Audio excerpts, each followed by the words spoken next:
وہ سبب جس کی وجہ سے سما کا نام سما رکھا گیا اور دنیا کا نام دنیا اور آخرت کا نام آخرت، اور وہ سبب جس کی وجہ سے حضرت آدم علیہ السلام کا نام آدم رکھا گیا اور حوا علیہ السلام کا نام حوا رکھا گیا، اور درہم کا نام درہم اور دینار کا نام دینار، اور وہ سبب جس کی وجہ سے گھوڑے کے لیے اجد کہا جاتا ہے اور خچر کے لیے اد کہا جاتا ہے، اور وہ سبب جس کی وجہ سے گدھے کے لیے ہر کہا جاتا ہے۔ یہ تمام روایات مستند کتابوں میں موجود ہے۔ اگر ہم کتابوں کے نام اٹھائیں تو بہت ساری ویڈیو لمبی ہو جائے گی۔ ایک مرتبہ ایک یہودی حضرت علی ابن ابی طالب علیہ السلام کی خدمت میں حاضر ہوا اور عرض کی، یا امیر المومنین، میں چند چیزوں کے متعلق آپ سے سوال کروں گا، اگر آپ نے صحیح بتا دیا تو میں اسلام لے آؤں گا۔ حضرت علی علیہ السلام نے کہا، اے مرد یہودی، مجھ سے جو چاہے پوچھ لے، اس لیے کہ ہم اہل بیت سے زیادہ صاحب علم تجھے کوئی نہ ملے گا۔ یہودی نے کہا کہ یہ بتائیں، یہ زمین کس چیز پر ٹکی ہوئی ہے؟ یہ بتائیں کہ بعض بچے اپنے چچا سے اور بعض بچے اپنے ماموں سے کیوں متشابہ ہوتے ہیں؟ اور یہ بتائیں کہ زن و شوہر کے نطفوں میں سے کس نطفے سے بال و خون و گوشت و ہڈی و پٹے بنتے ہیں؟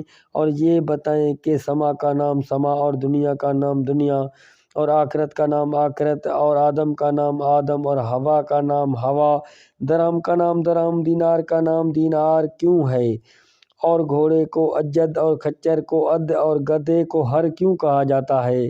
بسم اللہ الرحمن الرحیم۔ لارب وائس کی طرف سے تمام دوستوں کو محبتوں بھرا سلام قبول ہو۔ امیر المؤمنین نے فرمایا، سنو، زمین ایک ملک کے کندھے پر ٹکی ہوئی ہے اور اس ملک کے پاؤں ایک چٹان پر ہیں، اور چٹان ایک بیل کی سینگ پر اور بیل کے پاؤں مچھلی کی پشت پر، اور مچھلی نچلے سمندر میں اور سمندر ایک تاریکی پر، اور تاریکی ایک بانج اور بنجر شے پر، اور بانج اور بنجر شے ایک تر اور گیلی مٹی پر، اور اس گیلی مٹی کے نیچے کیا ہے اس کو سوائے خدا کے اور کوئی نہیں جانتا۔ اور بعض بچے چچا اور بعض ماموں کے متشابہ کیوں ہوتے ہیں؟ تو اس کا سبب یہ ہے کہ اگر مرد کا نطفہ عورت کے نطفے سے پہلے رحم میں پہنچ جائے تو بچہ ہوگا اور وہ چچا کے متشابہ ہوگا، اور مرد کے نطفے سے ہی ہڈیاں اور پٹے تیار ہوتے ہیں، اور اگر عورت کا نطفہ مرد کے نطفے سے پہلے رحم میں پہنچے تو جو بچہ پیدا ہوگا وہ اپنے ماموں سے متشابہ ہوگا، اور عورت کے ہی نطفے سے بال اور جلد اور گوشت تیار ہوتے ہیں۔ سما کا نام سما اس لیے ہے کہ یہ وسم الماء یعنی معدن آب ہے۔ دنیا کو دنیا اس لیے کہا گیا ہے کہ یہ ہر چیز سے پست ہے۔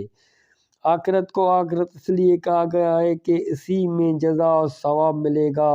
آدم علیہ السلام کا نام آدم اس لیے رکھا گیا ہے کہ وہ عدیم ارض زمین کے چمڑے سے پیدا کیے گئے ہیں، اور وہ اس طرح کہ اللہ تعالیٰ نے حضرت جبریل کو بھیجا اور حکم دیا کہ وہ زمین کی سطح سے 4 قسم کی مٹیاں لائے: سفید مٹی، سرخ مٹی، پیلی مٹی، سیاہ مٹی، اور یہ ہموار اور ناہموار زمین سے لائیں۔ پھر حکم دیا کہ اب 4 قسم کے پانی لائیں، یعنی شیرین پانی، نمکین پانی، کڑوا پانی اور بدبودار پانی۔ جب سب پانی آ گئے تو حکم دیا کہ یہ تمام پانی مٹی میں ڈال دیں۔ پھر اللہ نے اپنی قدرت سے اس کو گوندا تو نہ کوئی مٹی بچی جس سے پانی کی احتجاج ہو، اور نہ کوئی پانی بچا جو مٹی کا محتاج ہو۔ پھر اللہ نے شیرین پانی ان کے حلق میں، نمکین پانی کی آنکھوں میں، اور کڑوا پانی ان کے کانوں میں، اور بدبودار پانی ان کے ناک میں قرار دیا۔ اور حوا علیہ السلام کا نام حوا اس لیے رکھا گیا کہ وہ حیوان سے پیدا کی گئی، اور گھوڑے کو اجد اس لیے کہا گیا ہے کہ یوم قتل حابیل جس نے سب سے پہلے گھوڑے کی سواری کی وہ قابیل تھا، اور یہ مصرع گنگناتا جاتا تھا، میں ایسا محسوس کرتا ہوں کہ اب انسان کا کوئی خون نہیں ہوگا۔ اس لیے گھوڑے کو اجد کہتے ہیں، اور خچر کو اس لیے اد کہتے ہیں کہ حضرت آدم علیہ السلام خچر پر سوار ہوئے، اور اس کے لیے ان کا ایک لڑکا تھا جس کا نام تھا۔ جب وہ سرکشی کرتا تو حضرت آدم پکارتے، اے ماد، اے ماد سے ہانکو، اس لیے وہ خچر ماد کے نام سے مانوس ہو گیا۔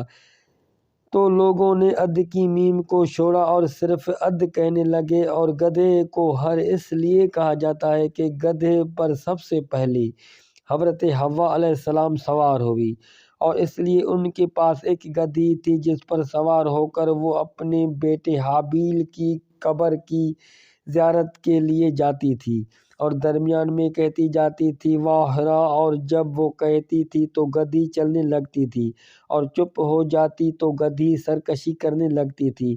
تو لوگ تمام حروف کو چھوڑ کر صرف ہر کہنے لگے۔ درہم کا نام درہم اس لیے ہے کہ یہ در حقیقت دار ہم غم قدا ہے۔ جو شخص اس کو جمع کرے گا اور اطاعت الہی میں صرف نہیں کرے گا وہ اس کو جہنم میں پہنچا دے گا۔ اور دینار کو دینار اس لیے کہا جاتا ہے کہ در حقیقت دار نار ہے۔ جو اس کو جمع کرے گا اور اطاعت الہی میں صرف نہیں کرے گا وہ اس کو جہنم کا وارث بنا دے گا۔ یہ سن کر یہودی نے کہا یا امیر المومنین علیہ السلام، آپ نے سچ فرمایا۔ آپ علیہ السلام نے جو کچھ کہا وہ میں نے تورات میں دیکھا ہے۔ اس کے بعد وہ امیر المومنین کے ہاتھوں پر ایمان لے آیا، آپ کی خدمت میں رہا یہاں تک کہ جنگ صفین میں شہید ہو گیا۔